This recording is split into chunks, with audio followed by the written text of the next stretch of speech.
One way or another, everyone has probably heard of the Rockefeller family, one of the most influential historical families in the world.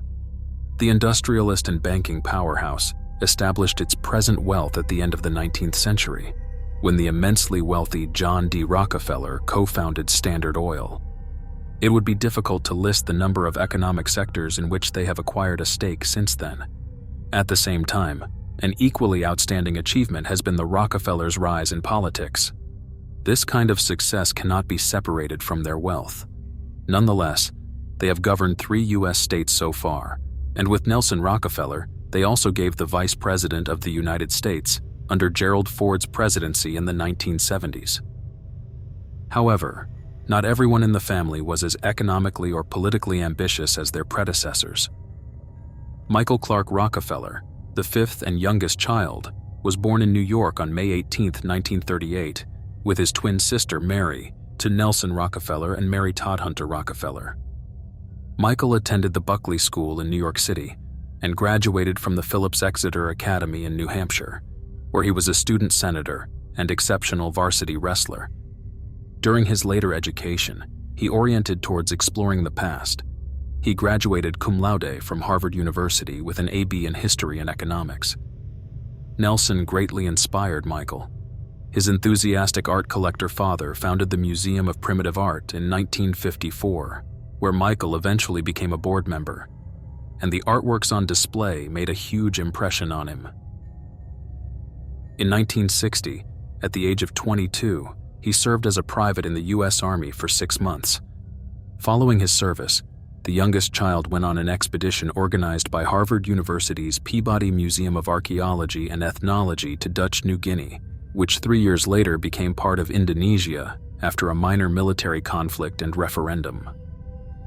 They intended to study the Dani tribe in the western part of the island and film an ethnographic documentary about the natives.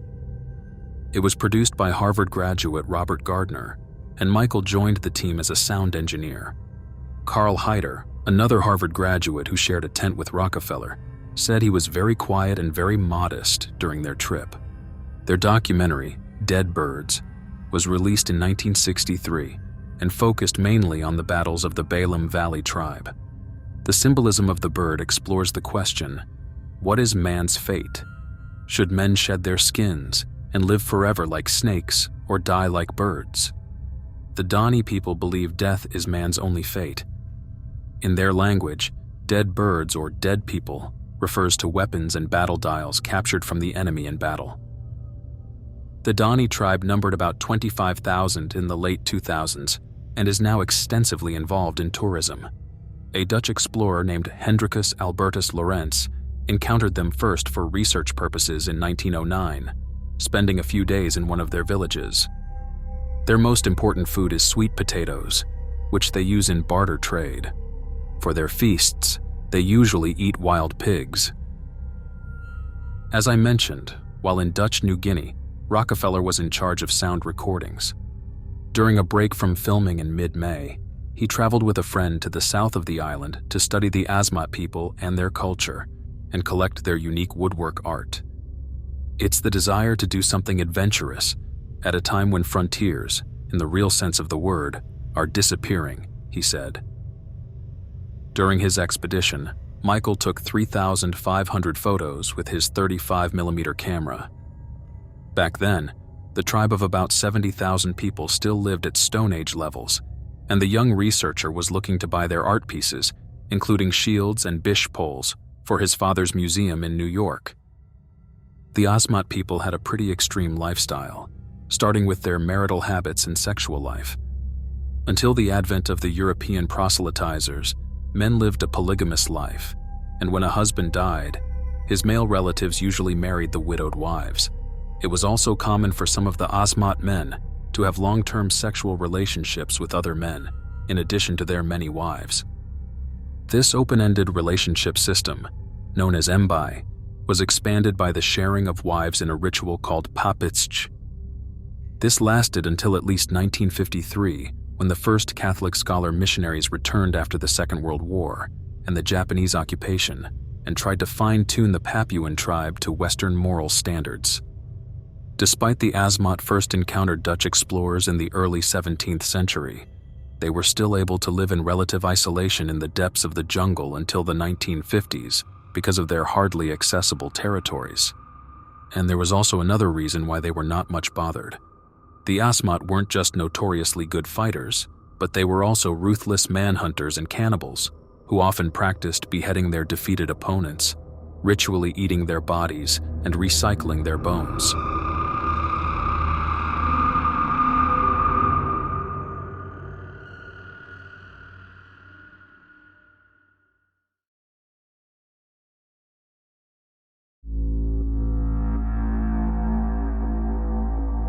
Over the centuries, the Asmat tribe continuously foiled European exploring expeditions. Even the renowned Captain Cook and his men had to retreat in 1770 when they encountered the jungle warriors. After the 1950s, missionaries were reportedly able to persuade some Asmat villages to give up on manhunting and cannibalism, but their activity was narrowed to only certain areas. Many communities at the time of our events still had never seen a white person before. Despite being aware of the dangers, Rockefeller still traveled to the man-eating Asmat to study their lives and culture, and to possibly buy and send home native artifacts. He was motivated to do something scientifically significant, something that no one had ever done before. He had already acquired several objects, including 4 of the most coveted bish poles from a village called Omadisab.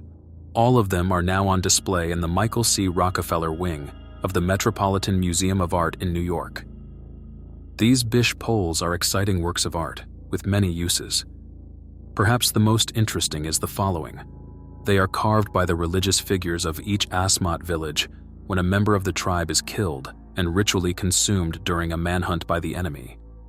They believe that the spirit of the dead person then lingers in the village, disrupting its spiritual harmony.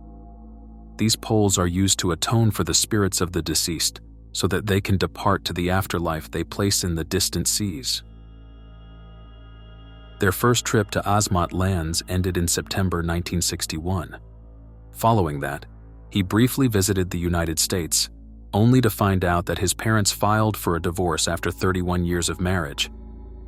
Michael Rockefeller's second trip took place in October 1961, with the support of the Dutch National Museum and the Colonial Office for Indigenous Affairs.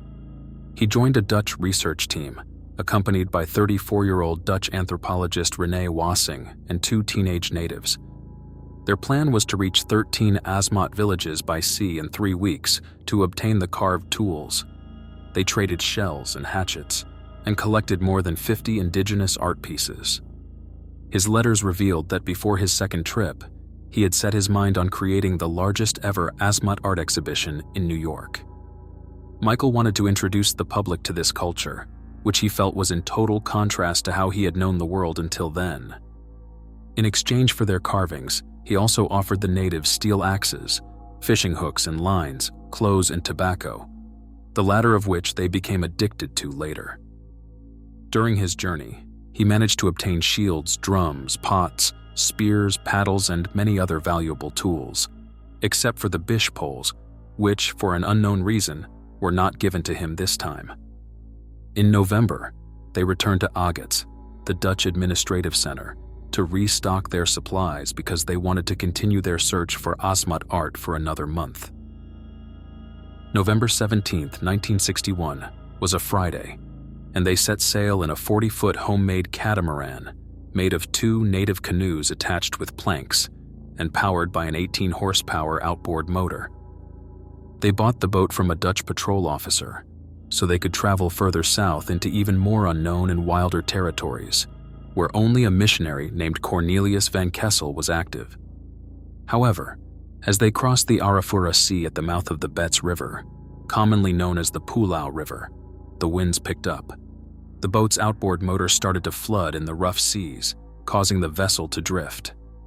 Eventually, the waves overturned the catamaran.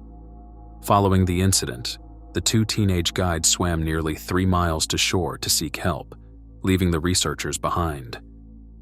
Waiting for the rescue, Rockefeller and his colleague Wassing spent the night clinging to the overturned hull. As time passed, they began to think their guides might not have managed to reach the island or simply abandoned them. On the morning of November 19th, Rockefeller turned to Wassing and said, "I think I can make it." Michael feared that if they did nothing, they'd drift into the open sea to certain death. The problem was that they had drifted about 7.5 miles from the island by then, and the tide was against him. Around 8 a.m., he removed his trousers, leaving only his underwear. He tied his glasses around his neck and attached 2 bright red jerry cans to his belt to keep him afloat. "I think I can make it."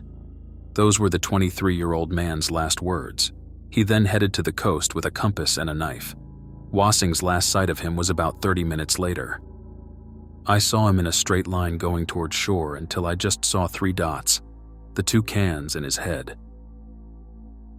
The Asmat region he was heading to was known as the Land of the Lapping Death, and Michael Clark Rockefeller was never seen again. His mate was spotted from a plane later that afternoon and rescued by a government vessel sent from Morocco the next morning. Wassing was 22 miles out from the coast by then. The young American didn't know that the 2 guides had rushed through rivers and the dense jungle for hours, and only arrived back at Agates in the evening. An extensive search operation was immediately launched, but it wasn't easy to find them, to say the least. Some theorized that Michael may have become exhausted and drowned at sea, but his body never washed ashore and was never found. The latter could be explained by sharks and saltwater crocodiles living in the surrounding waters. 5,000 natives joined the search in canoes and combed through the swamps and mangrove trees along the coast, while Australian and Dutch helicopters scanned the coastline. The U.S. 7th Fleet offered aircraft and a cargo ship after President John F. Kennedy's telegram expressed his concern and offered as much help as possible. However, the only thing authorities found was a jerry can. Reports claimed it was located near the coastal village of Otsyanep. Unfortunately, it still didn't lead to the missing son. News of the disappearance shocked the American public and his powerful family. The theories regarding the involvement of sharks and saltwater crocodiles were initially proposed by the press. They also began to explore the possible role of the Asmat, who were notorious for cannibalism and still had communities in 1961 that hadn't met white people before.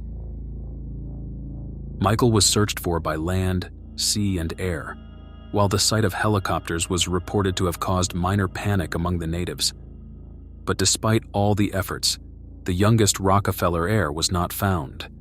There have also been speculations that the introverted and soft-spoken Michael may have moved to the jungle and started a family with a native woman to start a new, more ordinary life. But it would have been uncharacteristic for him to leave behind his colleague, knowing Wassing was all alone in the open sea waiting for him.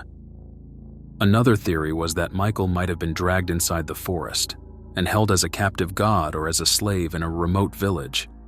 Regarding this, I came across unverified online reports claiming that in some local languages, the words to eat may also mean to absorb or take in. The act of eating a person in ritualistic cannibalism is an act of absorbing them into the body and into the tribe. However, the same term could, in some situations, also be used when a woman was captured from a nearby village and taken as a wife or slave by the village.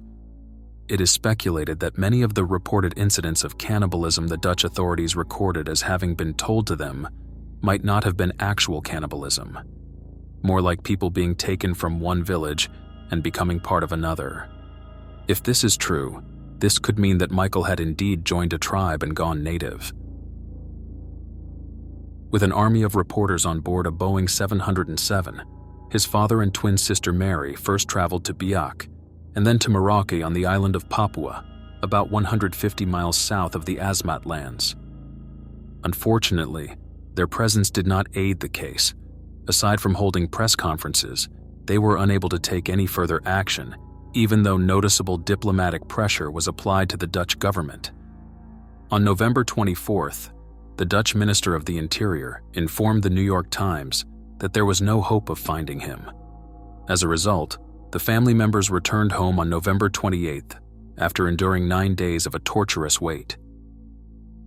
The search lasted for over 3 weeks, at the end of which the cause of death was listed as drowning, and Michael was officially declared dead in 1964.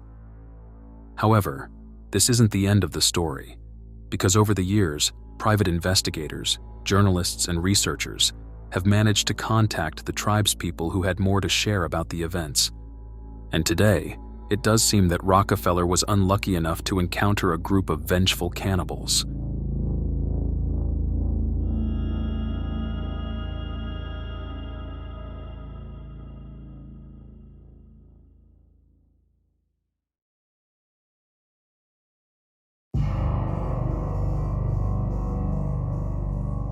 The whole theory is centered around the Asmat village of Otsianep, which Rockefeller planned to visit on the day of the disappearance. He'd been to Otsianep before, and also took his best-known photos of the local people there.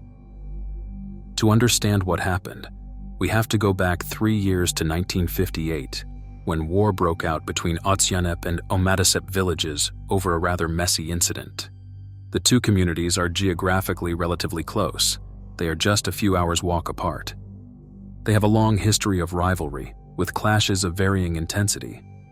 They were considered strong powers in the area, with armies of 1,000. However, there were also occasions when the longtime enemies managed to ease the tension through marriages. In September 1957, the head of the Omadisep GU, the men's house, the village's spiritual and martial center, convinced 6 warriors from Otsianep to join them on a coastal canoe hunt to collect dog teeth, which are valuable and symbolic objects to the Asmat. However, something went very wrong during the trip. 5 Otsianep warriors were killed by the Omadisep, and only 1 survivor managed to flee. He rushed through the jungle, rivers, and mangrove swamps. When he arrived home to alert his people, Otsianep sent out 124 men to take revenge on the rival village, but only 11 returned. The Dutch colonial forces could not tolerate tribal wars, so on January 18, 1958, a certain Max Lepre led his troops into Omadisep, where they confiscated weapons and burned many canoes and at least 1 men's house. At the same time, gifts of steel axes and a Dutch flag were sent to Otsianep, but the tribespeople sent it back, saying they wanted nothing to do with the colonists. In response, on February 6th, Lepre not so wisely decided to visit them with an armed police contingent. The situation quickly became suspicious and sinister as they advanced into the forest, because they saw no women or children anywhere. The people of Otsianep had probably heard about what had happened to the enemy's spiritual house, weapons and canoes, and feared that something similar might happen to them.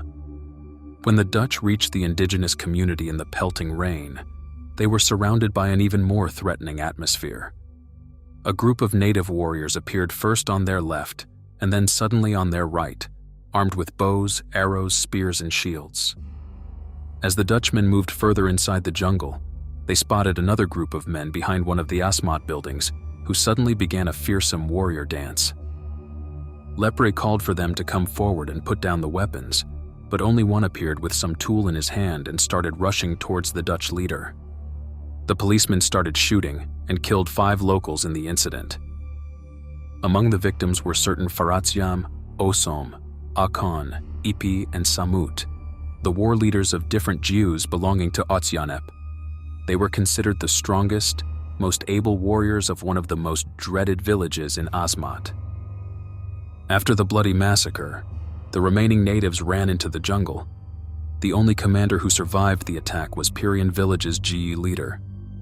This will be interesting later. The course of affairs is certainly regrettable, but on the other hand, it has become clear to them that headhunting and cannibalism is not much appreciated by a government institution all but unknown to them, with which they had only incidental contact. It is highly likely that the people now understand that they would do better not to resist authorities. Lepre wrote later regarding the shooting.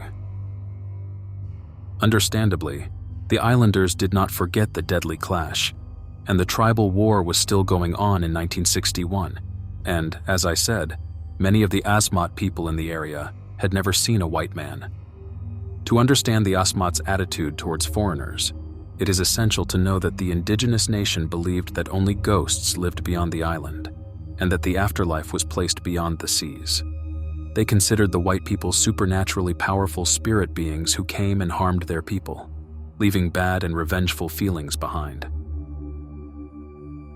Over the years, journalists and investigators have attempted to track Rockefeller down many times, and interestingly, they all returned home with the same information, entirely independently of each other. They were told that Michael was executed by the natives after he swam back to the coasts of Papua in revenge for the leopard incident. For instance, journalist Milt Macklin traveled to Papua in 1969 to find Michael. Following his trip, he published the book The Search for Michael Rockefeller, in which he concluded that the researcher had indeed made it to shore only to be killed by manhunters. Worth noting that Macklin used a camera during his jungle adventure, and on one occasion, he saw dozens of canoes coming down the river, and among the Asmat warriors, he spotted a white man. Unfortunately, the footage is not of the best quality, making it almost impossible to identify the person, but there is a slight resemblance between Michael and the unknown man, particularly in their beards and hairlines. The most notable investigator is journalist Carl Hoffman, author of the 2014 book Savage Harvest, who also explored the disappearance of the Rockefeller son. It is considered the most credible source because he researched Dutch colonial archives and met key figures of the events, including the policeman who sold Michael and Wassing the catamaran, retired missionaries, and elderly tribal leaders.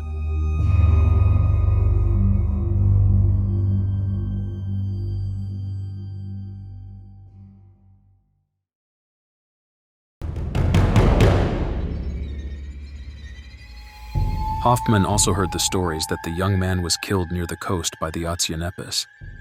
However, the locals were supposed to be forbidden to talk about the tragedy because shortly after the vanishing, a cholera epidemic broke out on the island, killing 70 people in the area within a year, which the natives saw as retribution for the white man's death. According to Hoffman, a strange phenomenon occurred when he arrived in Otsionep.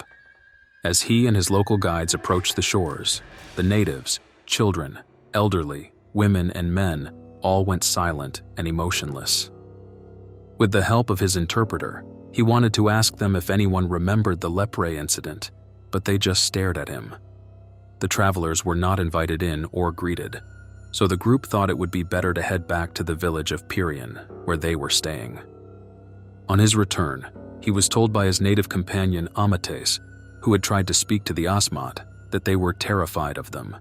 Hoffman asked why, and the man said it was because a white tourist had died there a while ago.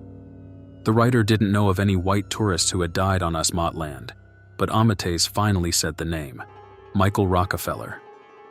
This was particularly shocking because Hoffman never once mentioned the American researcher during his stay, telling everyone that he only wanted to study the history and culture of Asmat. The interpreter claimed that the people of Otsionep brought Rockefeller up on their own because they feared he was why Hoffman was there. They said that they were scared and that everyone there knew that it was the Otsionepis who had killed him. They were frightened because every time the colonists turned up in large numbers, something terrible happened. First the shooting by the leopard contingent, then the extensive search for Rockefeller, which turned their villages upside down, and then, shortly after the helicopters disappeared, a cholera epidemic ravaged through the area. But the story didn't end there. In 2012, Hoffman was able to meet an elderly Catholic priest, 84-year-old Hubertus van Peye, in Tilburg in the Netherlands, who was working in the Asmat area when Michael disappeared in 1961. A month after the 23-year-old dynasty heir vanished, he was in Omadasep when 4 natives came to him and tried to tell him a story about a series of events that seemed rather true. The priest knew the locals and the language well.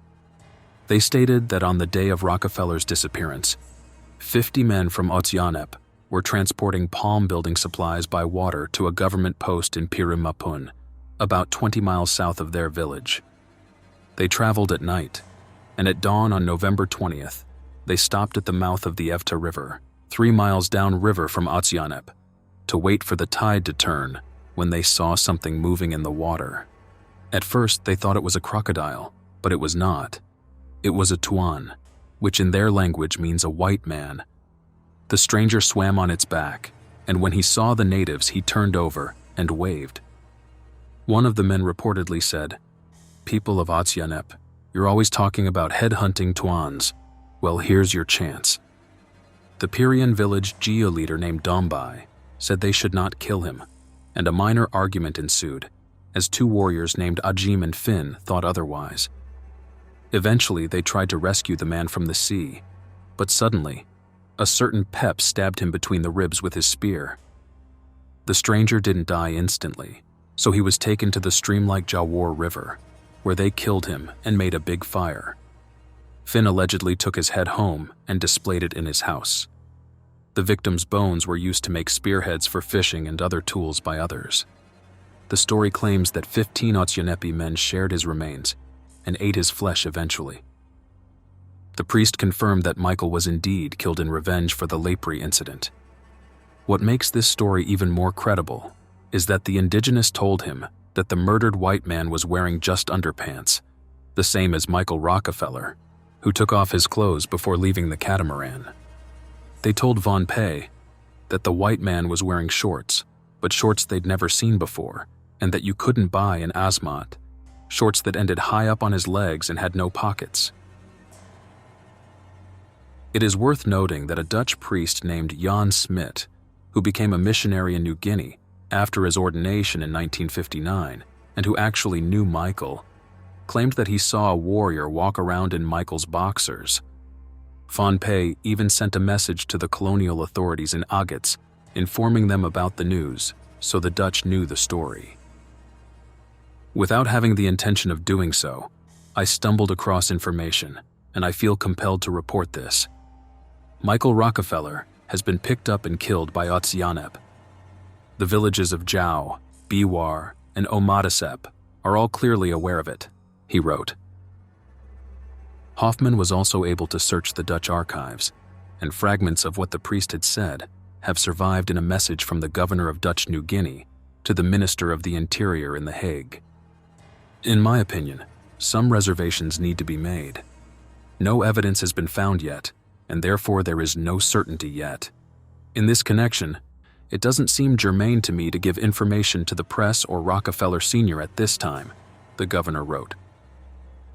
Missionary Van Kessel, whom the young researcher had tried to reach during his trip, wanted to tell the story to the relatives and even traveled to New York. However, his church superiors reportedly turned him back, as the subject was too sensitive, especially without evidence. Despite this, a third priest wrote a letter to the father, who then contacted the Dutch government about the sinister circumstances of Michael's presumed death. Foreign Minister Joseph Luns responded that what had been said had been investigated in depth, but that no progress had been made. The investigation was actually real, and a young policeman named Wim van de Waal, whom the American had bought the home-built boat, was sent to the village to reveal the truth. Hoffman was able to speak with him in Tenerife in 2012. The ex-policeman told him that when he was in Otsianep, the locals took him into the jungle and dug up a jawless skull with a hole in the right temple. Van de Waal took it back to his station after he was recalled, but for some mysterious reason, the Dutch authorities never discussed his investigation, and he never had to make any reports. The findings of his work are restated in the memoir of Anton van de Woo, the successor missionary to Van Kessel. Hoffman later made a second trip to the area and talked to a man named Kokai, who was a child at the time of the Lepri incident. He didn't know his own age, but the guests estimated him to be over 60. The writer showed him 50 black and white photos taken by Michael Rockefeller, in which Kokai recognized 6 of the 15 people who allegedly shared the American's bones. This information is particularly interesting because, if true, the young researcher had met his later killers. What is also a suspicious coincidence is that the descendants of the war leaders killed during the Lepri incident were also among the alleged murderers. At the same time, the previously mentioned Dombai, the only person who opposed the killing of the white man, came from the village of Pirian, from which the colonists killed no one in the shootings. Hoffman also reported that on the last day of his trip, he managed to record a local named Marco in Pirian, imitating the killing of a man in the sand, while insisting that no one should be told what had happened. Of course, the authenticity of these accounts could only be confirmed after the remains have been recovered. Still, at least we have a very concrete outline of a vicious act that seems to have been known to all the locals for decades. It is difficult to imagine that the Asmats would tell the aliens information that could potentially put them in danger. It is also important to point out that these stories were told 50 years later by people who had heard them secondhand. Author Paul Toohey states in his book Rocky Goes West that Rockefeller's mother hired a private investigator in 1979 to look into her son's disappearance in New Guinea. Toohey claims that the detective swapped a boat engine for the skulls of the 3 men that a tribe claimed were the only white men they had ever killed. After returning to New York, he gave the family these skulls, convinced that one of them was Michael's skull. The History Channel program Vanishings reported that Rockefeller's mother did pay a $250,000 reward to the private investigator, which was offered for final proof of whether Michael was alive or dead. However, the reliability of this story has been questioned, and the family has never commented on it. In her memoir, Mary Rockefeller wrote, "Rumors and stories of Michael's having made it to shore, of his having been found, captured, and killed by headhunting Asmat villagers have persisted for more than 40 years. Even today, those conjectures fuel the imagination and help to line the pockets of storytellers, playwrights, filmmakers, and the high-adventure tourist trade. None of them have been substantiated by any concrete evidence. Since 1954, the Dutch government had enforced a ban forbidding tribal warfare and the resulting headhunting that would avenge the death of an important tribal figure. In 1961, we were told that tribal warfare and headhunting had not been eradicated, but were rare. All the evidence, based on the strong offshore currents, the high seasonal tides, and the turbulent outgoing waters, as well as the calculations that Michael was approximately 10 miles from shore when he began to swim, supports the prevailing theory that he drowned before he was able to reach land. Regarding Michael Clark Rockefeller, we can certainly speak of a well-meaning young man who wanted to put his knowledge and his family's wealth and influence to good use. Unfortunately, people living in such undeveloped environments had a tendency towards violence, and he was likely aware of this. Even after spending months among them, attending their feasts and exchanging gifts, venturing back alone to the island of Vengeful Cannibals was a brave undertaking. What happened to him remains a mystery. However, we do know that due to a series of unfortunate events, the world has lost a valuable and talented researcher.